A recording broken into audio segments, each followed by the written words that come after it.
Good morning all of you. നമസ്കാരം.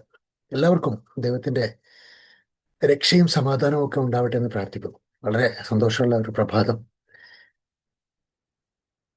Orange apple ഫൗണ്ടേഷനോ orange apple motivational മോൺസ്റ്ററോ അല്ലെങ്കിൽ ഈ സന്ദർഭത്തിൽ ശരിക്കും നമ്മൾ ഏറ്റവും കൂടുതൽ നമ്മൾ സീരിയസ് ആയിട്ട് ആഴത്തിലോ അല്ലെങ്കിൽ അവഗാഹത്തിലോ അല്ലെങ്കിൽ നീളത്തിലോ പരത്തിയിട്ടോ ഒക്കെ പറയുമ്പോൾ ഏറ്റവും പ്രധാനമായിട്ട് നമ്മൾ സംസാരിക്കുന്നത് ഇഗ്നോറൻസ് ഈസ് അവർ അറിവില്ലായ്മയാണ് നമ്മുടെ ഓരോരുത്തരുടെയും ശത്രു എന്നുള്ള ഒരു കാര്യത്തിൽ അതിനെ ബേസ് ചെയ്ത് എന്റെ അറിവില്ലായ്മയെ വിഭാടനം ചെയ്യുന്നതിന് വേണ്ടി എന്ത് ചെയ്യാനോ എങ്ങനെ ചെയ്യാനോ എങ്ങനെയാണ് അതിനെ അസസ് ചെയ്യേണ്ടത് എന്നുള്ളതൊക്കെ നമ്മൾ സംസാരിച്ചു കൊണ്ടിരിക്കുന്നത് കഴിഞ്ഞ സെഷനുകളിൽ മനസ്സിലായി. കുറെ ആളുകൾക്ക് അതിന്റെ കാര്യങ്ങൾ പിടികിട്ടുന്നതും മനസ്സിലാക്കിയതിനെതിരെ വളരെ നല്ല രൂപത്തിൽ മനസ്സിലാക്കാവുന്ന ഭാഷയിലും നമ്മുടെ പഞ്ചാബിന്റെ ഗ്രൂപ്പുകളിൽ എഴുതി ശ്രമിച്ചതൊക്കെ കാണാൻ സാധിച്ചു. വളരെ സന്തോഷം. വളരെ നന്ദി പറഞ്ഞിട്ടുണ്ടെങ്കിൽ അതേപരമായിട്ടുള്ള പ്രവൃത്തികളോട് ഈ എഫേർട്ടുകളുണ്ട് ഈ ആളുകളിലേക്ക് സന്ദേശം എത്തിക്കുന്നതിന് ആവശ്യമായി ഉപയോഗിക്കുന്ന അവനവന്റെ വാക്കുകളിൽ എഴുതുവാനുള്ള കഴിവും ശക്തിയും ഒക്കെ ആ, തീർത്തും പ്രശംസ അർഹിക്കുന്ന ഒരു വലിയ പ്രവൃത്തിയാണ് നമ്മുടെ സന്ദർഭത്തിൽ എല്ലാവരെയും അറിയിക്കുന്നത്. അദ്ദേഹത്തിന് നന്ദിയിരിക്കുന്നത് ഓർക്കുകയും ചെയ്യുന്നു. പ്രധാനമായും നമ്മൾ ശ്രദ്ധിക്കേണ്ട അറിവില്ലായ്മയുടെ ഭാഗങ്ങൾ. തന്റെ അറിവില്ലായ്മയെ കണ്ടുപിടിക്കാനുള്ള അവനവന്റെ ശ്രമം, അതായത് മറ്റുള്ള ആളുകൾ തന്റെ അറിവില്ലായ്മ കണ്ടുപിടിക്കുന്നത് കുറഞ്ഞ ആളുകൾ അവരെ കൂടിയ ആയിരിക്കും. കാരണം അവർക്ക് കണ്ടെത്താൻ സാധിക്കുന്നത് വളരെ കുറഞ്ഞു. ഞാൻ ആരാണെന്ന് എനിക്കറിയുന്നതിനേക്കാൾ മികച്ചൊരാൾക്ക് ഭൂമിയിൽ അറിയാനേ ഉണ്ടാവില്ല. അപ്പൊ ഞാനൊരാൾക്ക് എന്നെ കുറിച്ച് പറഞ്ഞു കൊടുക്കുന്ന ഒരു കഥ പോലെ പറഞ്ഞു കൊടുക്കുന്നുണ്ട്, ഒരു കവിത പോലെ ചൊല്ലിക്കൊടുക്കുകയാണ്, അല്ലെങ്കിൽ ഒരു കഥനം പോലെ അയാളുടെ ചെവിയിൽ മൂളി കൊടുക്കുകയാണെങ്കിൽ അയാൾക്ക് എന്നെ കുറിച്ച് എത്ര അറിയാൻ സാധിക്കുമോ അത് 90-ലധികം ശതമാനം സാധിക്കാത്ത ഭാഗമായിരിക്കും. അപ്പൊ സാധിക്കുന്ന ഭാഗം എന്തായിരിക്കും? ഒരാൾക്ക് ഇഷ്ടം, സുഖം, സന്തോഷം, മനോഹരം, അവർണ്ണനീയം, ആനന്ദകരം ആയിട്ടുള്ള മനോഹരമായ കാര്യങ്ങളൊക്കെ ആയിരിക്കും ഒരു പക്ഷേ ആളുകളോട് നമുക്ക് നമ്മളെ കുറിച്ച് പറയാനില്ല. അത് കേട്ടിരിക്കുകയും ഇതാണ് ഈ അദ്ദേഹം എന്ന് അവർ ധരിക്കുകയും ചെയ്യും. എന്ന് വെച്ച് ബാക്കിയുള്ള ഭാഗം അല്ല എന്നോ ഇതല്ല എന്നൊന്നുമല്ല, മറിച്ച് രണ്ടുമാണ്. മുഴുവനായിട്ട് ഒരാളെ കുറിച്ച് ഒരാളോട് പറഞ്ഞു കൊടുക്കാൻ സാധിക്കുന്ന ഒരു വിഷയമേയല്ല. ഇപ്പൊ റഹ്മാനൊക്കെ പോയക്കെടുത്ത് നിങ്ങളെ തിരിച്ചോ പോയൊക്കെ തിരിച്ചോ അല്ലെങ്കിൽ മറിച്ചോ, അല്ലെങ്കിൽ റഹ്മാനും റഹീമാമേനെ എടുത്തോ തിരിച്ചോ മറിച്ചോ ഒക്കെ അജ്നനും സൗദാമാമിന്റെ എടുത്തോ തിരിച്ചോ മറിച്ചോ ഒക്കെ അവനെ കുറിച്ച് വിശദീകരിക്കുകയാണെങ്കിൽ എത്ര പോസിബിളായിട്ട് വിശദീകരിച്ചാലും ആ പറഞ്ഞു കൊടുത്തത് മുഴുവൻ മനസ്സിലാക്കാനും സാധിക്കണമെന്നില്ല. പറഞ്ഞു കൊടുക്കുന്നത് മുഴുവനാകാൻ യാതൊരു കാരണവശാലും സാധ്യമാവുകയില്ല. അപ്പൊ പിന്നെ എന്താണ് അപൂർവത? അവിടെ അപൂർവതയുണ്ട്. അപ്പൊ നമുക്കാണ് നമ്മളെ കുറിച്ച് പൂർണ്ണമായിട്ട് അറിയുക. എന്നാൽ അത് പൂർണ്ണമായിട്ട് അറിയുമെന്നാണ് നമ്മൾ വിശ്വസിക്കുന്ന. പക്ഷേ കാരണം എന്താണ്? നമുക്ക് നമ്മളുടെ തന്നെ ഞാൻ ചിരിക്കുന്നതിന്റെ മുഖത്ത് എന്തുണ്ട് എന്നുള്ളത് എനിക്ക് മനസ്സിലാകും. അത് കണ്ണാടി പോയി നോക്കി ചിരിക്കണം, അത് മറ്റൊരാൾക്ക് മനസ്സിലാവും. അത് എനിക്കറിയില്ല. അപ്പൊ ഞാൻ അറിയുന്ന എന്റെ വ്യക്തിത്വത്തെയും എന്നെയും അവതരിപ്പിക്കുമ്പോൾ എനിക്ക് തന്നെ കാണാൻ പറ്റാത്ത, എനിക്ക് തന്നെ അറിയാത്ത ഒരുപാട് കാര്യങ്ങളുണ്ട്. അപ്പൊ നിങ്ങളെ പുഞ്ചിരി അത്രക്ഷമാണല്ലോ, നിങ്ങളുടെ മുഖത്ത് നുണക്കുഴിയുണ്ടല്ലോ, അല്ലെങ്കിൽ നിങ്ങൾക്ക് ചിരിക്കൊരു വല്ലാത്ത ആകർഷണമുണ്ടല്ലോ എന്നൊക്കെ ആളുകൾ, ചില ആളുകളോട് പറയുന്നത് കേട്ടിട്ടില്ലേ? അത് അയാൾക്കറിയില്ലല്ലോ.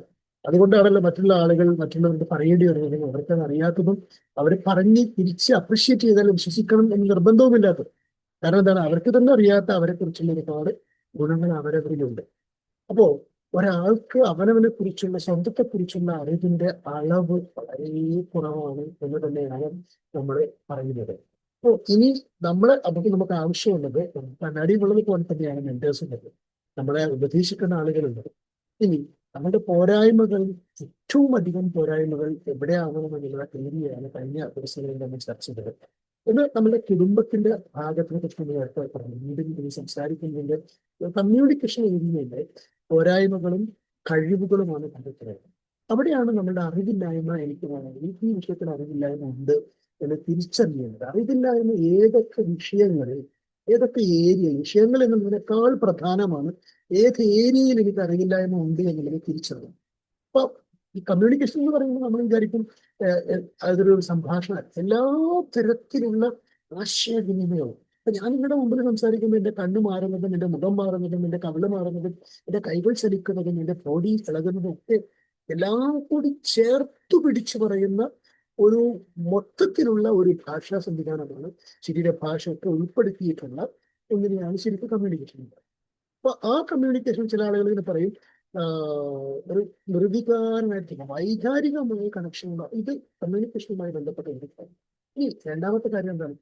രണ്ടാമത്തെ കാര്യം, ഞാൻ ഈ ഒരു കമ്മ്യൂണിക്കേഷനോട് മികച്ച അർത്ഥവത്തായ നിശ്ചയം, റിസൾട്ട്, ഉത്തരം ഉണ്ടാക്കിയെടുക്കുന്ന ആളാണ് കമ്മ്യൂണിക്കേഷനോട്. ഇത് നീ പറഞ്ഞത് തീരെ മനസ്സിലായില്ല എനിക്ക്, നീ പറഞ്ഞിട്ട് ഞാൻ അങ്ങനെയല്ല മനസ്സിലായി, നീ പറഞ്ഞ സമയത്ത് അങ്ങനെയല്ല ഞാൻ വിചാരിച്ചു എന്നൊക്കെ പറഞ്ഞ ആളുകൾ മറുപടി പറയാറ്. പക്ഷെ അവൻ വന്ന് എന്നോട് പറഞ്ഞപ്പോൾ എനിക്ക് കറക്റ്റ് മനസ്സിലായി. ചില ആളുകളൊക്കെ വഴിയൊക്കെ ചോദിച്ചു തന്നെ ഒരു വഴിയൊക്കെ ഒരു പേപ്പർ എടുത്തിട്ട് എനിക്ക് അങ്ങനെ ഒരു വിളാപ്പട്ടായി ഇതിങ്ങനെ അനിരങ്ങിലൊക്കെ എനിക്ക് മെച്ചമുണ്ട്. ഞാൻ അദ്ദേഹത്തെ ഓർക്കുന്നത്, എപ്പോഴും എനിക്ക് ഓർമ്മത് അദ്ദേഹത്തിന്റെ വഴി ചോദിച്ചാൽ അദ്ദേഹം ഒരു പേപ്പറും പേനായിരുന്നു സ്ഥലം എന്നിട്ട് ഇങ്ങനെ വരച്ച് ഇങ്ങനെ വരച്ച് ഈ അദ്ദേഹം വരച്ച വര വിപുലത്വം ഇല്ലാത്ത ഒരു കാലത്ത് 20-30 വർഷം മുമ്പൊക്കെ അദ്ദേഹം വരച്ചു പറയുന്ന എന്തൊരു ക്ലാരിറ്റിയോട് കൂടി. പക്ഷെ എത്രയോ ആളുകൾ നമ്മൾ കണ്ടിട്ടുണ്ട്, അവരോട് ഒരു വഴി ചോദിച്ചാൽ ആ വഴി ചോദിച്ച് നമ്മളെ വിഡ്ഢി, ആ കേട്ട് നമുക്ക് ഒന്നും അതിനേക്കാൾ വലിയ വിഡ്ഢിയായി മാറിയിട്ടുണ്ടാവും. പിന്നെ ഒരുപാട് ആളുകളോട് ചോദിച്ചാലും ആ സ്ഥലത്ത് എത്താനും പറ്റും ആ രൂപത്തിൽ. അപ്പൊ എവിടെയാണ് അവതരണം ശരിയാണോ ഇല്ലെന്നുള്ളത്, നമ്മൾ അവതരിപ്പിക്കുന്ന രീതി ശരിയാണോ അല്ല, അത് റിസൾട്ട് ഓറിയന്റഡ് ആണോ ആ കമ്മ്യൂണിക്കേഷൻ എന്നുള്ളത് വളരെ പ്രധാനം. കമ്മ്യൂണിക്കേഷൻ ഉള്ള ആളായിട്ട് കാര്യമില്ല, അതിന്റെ അവതരണം വേണം, കമ്മ്യൂണിക്കേഷൻ ഉണ്ടാവണം, അവതരണം വേണം, അതിന് റിസൾട്ട് ഓറിയന്റഡ് ആയ കമ്മ്യൂണിക്കേഷൻ ആവണം. റിസൾട്ട് ഓറിയന്റഡ് അല്ലാത്ത കമ്മ്യൂണിക്കേഷനുകളൊക്കെ ഫാൽത്തു കമ്മ്യൂണിക്കേഷൻസ്, വേസ്റ്റ് ആയ കമ്മ്യൂണിക്കേഷൻസ് ഒക്കെ ചലഞ്ചുകളും അതുപോലെ തന്നെ പ്രശ്നങ്ങളെ പോലെ തന്നെ നമുക്ക് പ്രതിസന്ധികളൊക്കെ ക്രിയേറ്റ് ചെയ്ത് അത് വലിയ അപകടങ്ങളൊക്കെ ഉണ്ടാക്കും. അപ്പോ ഈ ആരോ പണം അയച്ചു എന്ന് പറഞ്ഞ പോലെ ആരോപണം അയച്ചു എന്നതിന് അതിനെ ഒന്ന് സ്പോസ് ചെയ്ത് പറഞ്ഞപ്പോഴേക്ക് അതിന്റെ പ്രയോഗം തന്നെ ആകെ മാറി. അപ്പൊ ഈ രൂപത്തിൽ തന്റെ വാക്കുകളുടെ ഉപയോഗ രീതികളുടെ അവരുടെ പ്രസന്റേഷന്റെ ഒരു പ്രാധാന്യം, അപ്പൊ അത് മറ്റുള്ളവർക്ക് മനസ്സിലാക്കുന്ന ഒരു പ്രാധാന്യം അപ്പൊ നമുക്ക് മനസ്സിലാവും. ഇനി വേറൊന്ന്, ഞാൻ ആളുകളോടൊക്കെ സംസാരിക്കുമ്പോൾ എനിക്കിഷ്ടമുള്ള രൂപത്തിലാണോ സംസാരിക്കുന്നത്, അപ്പൊ അവർക്ക് ഇഷ്ടമുള്ളതിലാണ് ഞാൻ സംസാരിക്കുന്നത്. വലിയ ചോദ്യ. അതുകൊണ്ട് ഞാൻ എനിക്കിഷ്ടമുള്ള ചോദിക്കും, ഞാനാണ് ഞാൻ ഞാനാണ് എന്റെ സ്വഭാവം, എന്റെ കൾച്ചറും, എന്റെ ദീപവും ഭാവം എന്നൊക്കെ ആ മനസ്സിൽ കഴിയും. എനിക്ക് എന്റേതായ വ്യക്തിത്വം എന്നൊക്കെ പറഞ്ഞ ആളുകൾ മീൻ പിടിക്കാൻ പോകുമ്പോഴേ മീനിന് ചൂണ്ടലിട്ട് കൊടുക്കുന്നത് മീനിന് ഇഷ്ടമുള്ളതല്ല, എനിക്കിഷ്ടമുള്ള കോഴി ബിരിയാണി ഇട്ട് കൊടുക്കുന്നൊക്കെ പറഞ്ഞാൽ നമുക്കപ്പോ ഒരു ഒന്നും മനസ്സിലാവാത്ത ഭാഷല്ലേ. എനിക്കിഷ്ടമുള്ളതേ ഞാൻ പറഞ്ഞു, എനിക്കിഷ്ടമുള്ളതേ ഞാൻ കൊടുക്കും, വേണമെങ്കിൽ കൊത്തിയാൽ മതി. നമ്മൾ മീനിന് ഇഷ്ടമുള്ളതല്ലേ ഇരയിൽ പുറത്തിട്ട് നമ്മൾ ഇട്ട് കൊടുക്കുക, നല്ല ചൂണ്ടൽ നമ്മൾ ചെയ്യാം. അപ്പം അവിടെ ആക്ട് ചെയ്യുകയോ റിയാക്ട് ചെയ്യുകയോ റിസൾട്ട് ഓറിയന്റഡ് ആവുകയോ ചെയ്യുന്ന ഒരു ഇന്ററാക്ഷൻ നടക്കുന്നത് നമുക്ക് ഇഷ്ടമുള്ളതിനെ കുറിച്ചാണ്, അവർക്ക് കൂടി ഇഷ്ടമുള്ളതിനെ കുറിച്ച് സംസാരിക്കും. മറ്റുള്ളവർക്ക് ഇഷ്ടമില്ലാത്തത് സംസാരിക്കുന്ന ആളുകൾ ആവശ്യമില്ല. നിങ്ങൾ എത്ര സമയം ഇഷ്ടമില്ലാത്ത കാര്യങ്ങൾ കേട്ടിരിക്കണം. എന്റെ ചോദ്യത്തിന് നിങ്ങളൊന്ന് ഉത്തരം പറഞ്ഞ മൈക്കോൾ ചെയ്തിട്ട് എത്ര സമയം നിങ്ങൾ ഇഷ്ടമില്ലാത്തത് കേട്ടിരിക്കും? എല്ലാവർക്കും അങ്ങനെയാണ്, ഇഷ്ടമില്ലാത്തത് ഇങ്ങനെ കേട്ടിരിക്കുക. ഒന്ന് മൈക്കോൾ ചെയ്ത് ഉത്തരം പറഞ്ഞു വേഗത്തിൽ ആർക്കും പറയാം. ഇല്ല, കേട്ടിരിക്കൂല. കേട്ടിരിക്കൂല, താല്പര്യമില്ല. Very good, fantastic. കാരണം അത് അവിടുന്ന് ആ ഒരു സഭ വിട്ടിട്ടോ ആ ആളെ വിട്ടിട്ടോ ആ സന്ദർഭത്തെ നമ്മൾ നഷ്ടപ്പെടുത്തിയിട്ട് നമ്മൾ അവിടെ മൂവ് ചെയ്യും. വളരെ പ്രാധാന്യത്തോടുകൂടി മനസ്സിലാക്കേണ്ട വിഷയം, നമ്മൾക്ക് ഇഷ്ടമുള്ളതല്ല പ്രധാനം, ആളുകൾക്ക് ഇഷ്ടമുള്ളത് പ്രധാനം. ഇതാണ് സാമൂഹിക നിലനിൽപ്പിൽ ഏറ്റവും രസകരമായി ഉണ്ടാകുന്ന ഏറ്റവും വലിയൊരു കെമിസ്ട്രി. ഇതാണ് റിലേഷൻഷിപ്പ് കെമിസ്ട്രികളിലെ ഏറ്റവും വലിയ കാര്യം. ആളുകൾക്ക് ഇഷ്ടത്തോടു കൂടിയും ആളുകളുടെ കൂടെ നിൽക്കാനും അവർക്ക് ഇഷ്ടമുള്ളത് സംസാരിക്കാനും അവർക്കത് തെറ്റുണ്ടാകും. അങ്ങനെയുള്ള സംസാരം നമ്മളിൽ നിന്ന് വരുന്നുണ്ടോ എന്നുള്ളതാണ് അടുത്തയില്ല. മൂന്നാലും ഞാൻ പറഞ്ഞ നാലാമത്തെ മിനിറ്റ്. അപ്പൊ അങ്ങനെയുള്ള രൂപത്തിൽ സംസാരം അപ്പൊ അവിടെ അങ്ങനെ വരുന്നുണ്ട്. ആ ഇഗ്നോറൻസ്, ആ അറിവില്ലായ്മ നമുക്ക് തിരുത്തണം. അതൊക്കെ എത്ര നിർബന്ധമാണ്. അതാണ് സംസാരിച്ചു തുടങ്ങുന്ന സമയം മുതൽ നല്ല രൂപത്തിൽ ആളുകളോട് കമ്മ്യൂണിക്കേറ്റ് ചെയ്ത് തുടങ്ങുന്ന രൂപം മുതൽ. കഴിഞ്ഞ ദിവസം ഞാൻ എനിക്ക് ഓർമ്മയുണ്ട്, തെലങ്കാനയിലെ ഒരു വ്യവസായ മിനിസ്റ്ററുടെ ഒരു ഇംഗ്ലീഷ് പ്രസംഗം അദ്ദേഹം ഇതൊന്നും നിയമസഭയിൽ നടത്തിയ ഒരു പ്രസംഗം. ടിക്കറ്റ്സിന് കേരളത്തിൽ നിന്ന് തെലങ്കാനയിലേക്ക് അദ്ദേഹം ഇൻവൈറ്റ് ചെയ്തതിന്റെ രീതി കുറഞ്ഞ സമയം കൊണ്ട് ഇംഗ്ലീഷിൽ അത് അവതരിപ്പിച്ചതിന്റെ രീതിയുടെ ഒരു മനോഹാരിതന്റെ അത്ഭുതപ്പെട്ടു. കഴിഞ്ഞ ദിവസം ഭാരത് അവാർഡൊക്കെ പലതവണ ആവർത്തിച്ച് നേടിയിട്ടുള്ള ഒരു കേരളത്തിലെ ഒരു മഹാനടൻ ഒരു ഇന്റർവ്യൂവിൽ അദ്ദേഹത്തിന് ചോദിക്കുന്ന ചില ചോദ്യങ്ങളിൽ അദ്ദേഹം പറയുന്ന ഉത്തരത്തിന്റെ ആ കണിശതയും ക്ലാരിറ്റിയും കൃത്യതയും അത് ആളുകളിൽ എത്തിച്ചേരുന്നതിന്റെ രീതിയും അവരത് റിസീവ് ചെയ്യാൻ സാധ്യമാകുന്ന രൂപത്തിലുള്ള അതിന്റെ ഒരു കണ്ടന്റ് ക്ലാരിറ്റി ഒക്കെ ഇതിന്റെ പെർഫെക്ഷനാണ്. ഇത് ഞാൻ പറയാൻ കാരണം ഈ കമ്മ്യൂണിക്കേഷൻ എന്നു മുതൽ നമ്മൾ സംസാരിച്ചു തുടങ്ങുമ്പോൾ ആളുകളെ അഭിമുഖീകരിച്ചു തുടങ്ങുമ്പോൾ ആളുകൾ നമ്മളുമായിട്ട് കൂടി ഇഴകി ജീവിക്കുന്നു.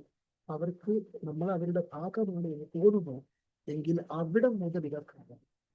അപ്പോൾ ഇതിന് 1-ാം തീയതി ശരിയാവാം, 2-ാം തീയതി ശരിയാവാം എന്ന് നിർബന്ധമുണ്ട്. എന്ന് വെച്ചിട്ട് അത് 10-ാം തീയതി ആകുമ്പോഴേക്ക് റെഡിയായി എന്ന് ഉറപ്പിക്കാനും പറ്റില്ല. അതുപോലെയാണ് 40 വയസ്സായാലും 50 വയസ്സായാലും ചിലപ്പോൾ സംസാരിക്കുന്നതൊന്നും ശരിയായിട്ടുണ്ടാവും. ശരിയാക്കി എടുക്കണം, അതൊരു ജോലിയാണ്. അപ്പൊ എന്താണ് പ്രോസസ്? അത് it is a process that we are developing continuously in our life. നമ്മുടെ ജീവിതത്തെ നിരന്തരമായി കൃത്യമായി എല്ലാ ദിവസവും ഉള്ള ഒരു പ്രത്യേക പ്രവർത്തനത്തിലൂടെ അല്ലെങ്കിൽ ഒബ്സർവേഷനിലൂടെ അതേപോലെ ശക്തമായ ഒരു എക്സസൈസ് പ്രാക്ടീസിലൂടെ ഒക്കെ നമ്മൾ വളർത്തിയെടുക്കുന്ന ചെയ്തത് അത് വളരാൻ ആവശ്യമായ അർത്ഥം ചെയ്യുന്നത്. ഇതിലൊക്കെ തെറ്റുപറ്റുന്ന ക്ഷമിക്കുന്നത്. എനിക്ക് വന്നിട്ട് കേട്ടോ ഓറഞ്ചൊക്കെ കൊണ്ടുവച്ചിട്ടുള്ള ഒരു 10-20 മൂല്യമുണ്ട്. ഇത് ഒരു അനുജനെ പോലെ ഞാൻ പറഞ്ഞതിൽ എന്നൊക്കെ പറഞ്ഞ അദ്ദേഹത്തിന്റെ വളരെ രസകരമായ കുറെ മനോഹരമായ കുറെ വാക്കുകളൊക്കെ ഞാൻ ഇടപെടുത്തുന്ന അനുഭവത്തിൽ കൂടി കേൾക്കാറുണ്ട്.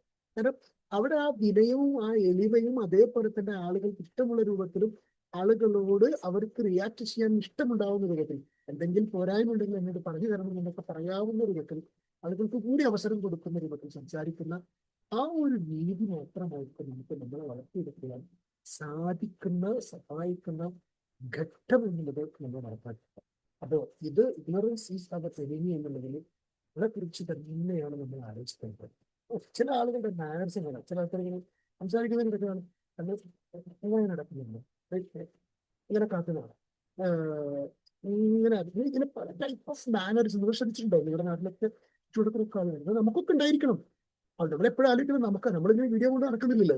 അല്ലെങ്കിൽ നമ്മൾ 24 അവർ റെക്കോർഡ് ചെയ്തിട്ട് നമ്മൾ രാത്രി വന്നിട്ട് നമ്മുടെ ലിവിങ് പ്രോസസ്സിനകത്ത് രാത്രി ഒന്ന് ഫുള്ള് നമ്മൾ വീഡിയോ ഇരുന്ന് നോക്കേണ്ടത് അങ്ങനെ പ്രോസസ്സ് നമുക്കില്ല.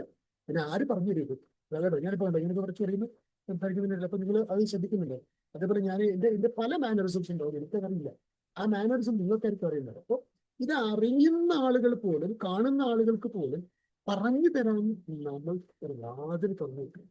അവനോട് അവളെടുത്തോ ഞാനോ പറയേ തീർന്നു, എല്ലാം അവസാനിച്ചു. മിണ്ടാൻ പറ്റുമോ? കുറ്റം പറയാൻ പറ്റില്ല, കുറവുകൾ പറയാൻ പറ്റും, പോരായ്മ ചൂണ്ടിക്കാണിക്കാൻ പറ്റും. എന്തെങ്കിലും ഉപദേശിച്ചെന്ന് തോന്നിപ്പോയാൽ തീർന്ന ബന്ധം. ആ രൂപത്തിലുള്ള മനുഷ്യന്മാരുണ്ട്.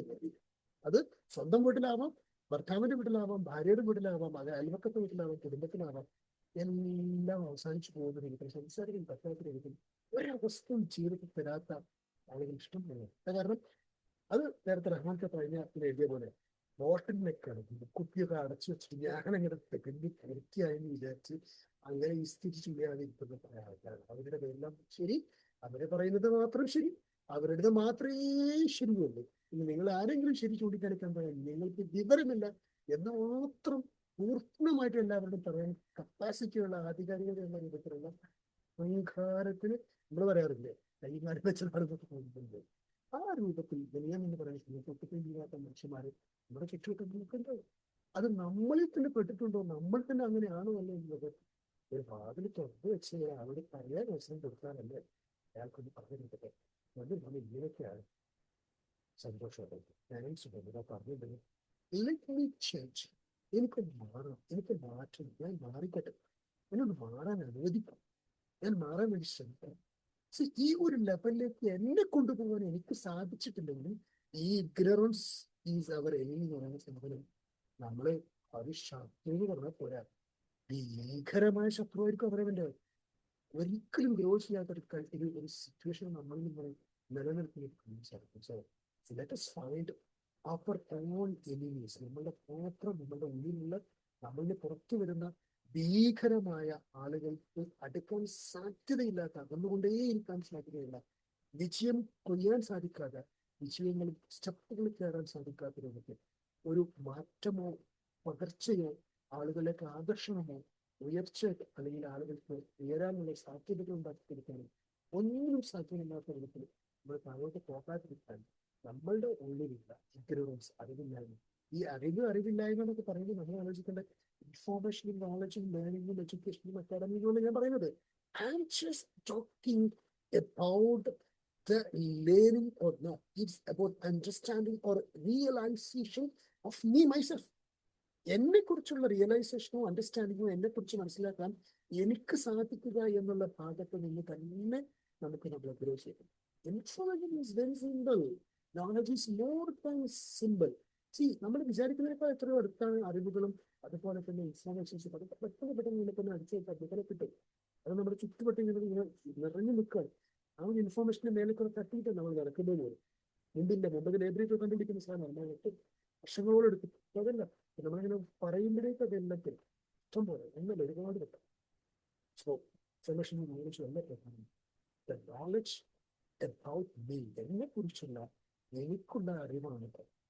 അത് തന്നെ എന്നെ അങ്ങനെ വളരാൻ സാധിക്കുന്ന, വളർച്ചക്ക് സഹായിക്കുന്ന, വളർന്നുകൊണ്ടേയിരിക്കുന്ന, ആളുകളെ ആകർഷിക്കാൻ മാത്രം പ്രാപ്തമാകുന്ന ഒരു മഹാവ്യക്തിത്വത്തിന് ഉടമയാവുക എന്നുള്ളതാണ് ഈ പ്രഭാതങ്ങളിൽ നമ്മളുടെ ഈ തിരിച്ചറിവിന്റെ ഏറ്റവും വലിയ ആഗ്രഹം. എനിക്ക് എന്നോടും നിങ്ങളോടും നമുക്ക് പരസ്പരവും ഒക്കെ അങ്ങോട്ടും ഇങ്ങോട്ടൊക്കെ സംസാരിച്ച് ഇതിന് മുന്നോട്ട് ഒരു മിമിക്രി ആർട്ടിസ്റ്റുകളെ കാണാൻ നല്ല രസമാണ് സമയത്ത്. ഇപ്പം ചില ആളുകൾ ഇരിക്കുന്ന സമയത്ത് ഞാൻ ചില മിമിക്രിയൊക്കെ കാണാറുള്ളത്, ചില ഫിലിം ആർട്ടിസ്റ്റുകളോ അല്ലെങ്കിൽ സ്പോർട്സ്മാരൊക്കെ ഇരിക്കുന്ന സദസ്സിൽ അവരെ കുറിച്ച് അവര് മുമ്പിൽ വെച്ചുകൊണ്ട് അവതരിപ്പിക്കുന്നതിന് അവർ പലപ്പോഴും പറയും ഇങ്ങനൊരു മാനേജർ അവരെ കുറിച്ച് പലപ്പോഴും കളിയാക്കിയ ആളുകൾ പറയുന്നു ഇതിന്റെ രൂപം ഇങ്ങനെയാണ്, ഇതിന്റെ രീതി ഇതാണ് എന്നൊക്കെ എനിക്ക് നേരെ അനുഭവിക്കാൻ പറ്റുന്നത് ഈ ആർട്ടിസ്റ്റ് എന്നോട് ഇങ്ങനെ ഇപ്പൊ അവതരിപ്പിച്ചതാണ്. അപ്പൊ അതിന്റെ ചാലഞ്ചും അതിന്റെ അഡ്വാൻറ്റേജും അതിന്റെ പോരായ്മകളും എന്തൊക്കെയാണ് എന്നൊക്കെ പറയുന്നത് നമ്മൾ ശരിക്കും കേൾക്കാറുണ്ട്. ആവശ്യം അപ്പൊ എന്തുമാത്രം കണ്ണാടിയായിട്ട് അതിനെ അവതരിപ്പിക്കാൻ സാധിക്കും. ഞാൻ പറയുന്നത് ശരിയല്ല തെറ്റാണെന്ന് പറയുന്നത് ആക്സെപ്റ്റ് ചെയ്യാൻ നമ്മുടെ മനസ്സിൽ സാധിക്കുന്നിടത്താണ് നമ്മൾ നമ്മളെ കുറിച്ചുള്ളത്. ഞാനൊക്കെ എപ്പോഴും ഒരു വിദ്യാർത്ഥി എന്ന് പറഞ്ഞാൽ വി എന്നെത്തിനില്ല, അത്ര ചെറിയ വിദ്യാർത്ഥിയാണ്, ഒരു ശിശു. അങ്ങനെ ഞാനിങ്ങനെ ആലോചിക്കും ആയിട്ടോളൂ നിങ്ങൾ ആരും എന്നോട് ആൾക്കാരെങ്കിലും ചോദിച്ചു ഞാൻ പറഞ്ഞു ആയിട്ടോളൂ എനിക്ക് ആ വിഷയം അറിയില്ല, ഇത് അറിയാത്ത ടോപ്പിക്കാണ്. ടോപ്പിക്കിനെ കുറിച്ച് എന്നോ ചോദിച്ചു, ഞാൻ അതിനെക്കുറിച്ച് ഒന്നും അറിയില്ല, പഠിച്ചിട്ടില്ല, എനിക്ക് അങ്ങനത്തെ അവഗാഹവും ഇല്ല, അതിനെക്കുറിച്ചൊരു ഇൻഫോർമേഷൻ ഇല്ല. Just try to understand, learn from the sources. എന്തെങ്കിലും അതിന്റെ ഒറിജിനൽ സോഴ്സ് എന്ന് അറിയാൻ വേണ്ടി ശ്രമിച്ചു. ഇതെന്ന് പറയുക, സജസ്റ്റ് ചെയ്യുക അല്ലെങ്കിൽ റെക്കമെൻഡ് ചെയ്യുക എന്നല്ലാതെ എനിക്ക് പറയാം. സോ നമുക്ക് ഉപദേശിക്കുന്നതിന് അപ്പുറത്തേക്ക് നമുക്കൊരാളിലേക്ക് നമുക്ക് എത്തിച്ചേർന്നു നമുക്ക് നമ്മൾ തന്നെ എടുക്കാനുള്ള ബേസിക് പ്രോസസ് ഒക്കെ എടുക്കുക. അപ്പം എവിടെ ആൾക്കാരുടെ പ്രവൃത്തി കാണാൻ നേരം, എവിടെ ആളുകളെ കുറിച്ച് നോക്കാൻ നേരം, അവരെന്ത് പറഞ്ഞു എന്നതിനെ കുറിച്ച് ചിന്തിക്കാൻ എവിടെ സമയം? ഒന്നും സമയമില്ല. അതിലെന്താ സമയമുണ്ട്? നമ്മളതേ നോക്കി ചെയ്യാൻ പറ്റില്ല. സോ നമുക്ക് നമ്മുടെ ചോദ്യപേപ്പറും ഉത്തരപേപ്പറൊക്കെ തന്നെ നോക്കി കുറച്ചുകൂടി സമയം ചെലവാക്കുന്നുണ്ട്. അതൊക്കെ കഴിയുമ്പോഴേക്കും നമുക്ക് മറ്റുള്ളവരുടെ ചോദ്യപേപ്പറും ഉത്തരപേപ്പറൊക്കെ നോക്കാം. സമയം കിട്ടോ ഇല്ലേ ഒരു മാത്രം അറിയാം. Wishing you all the very best. Have a great day and God bless. Thank you so much and love you all. Bye.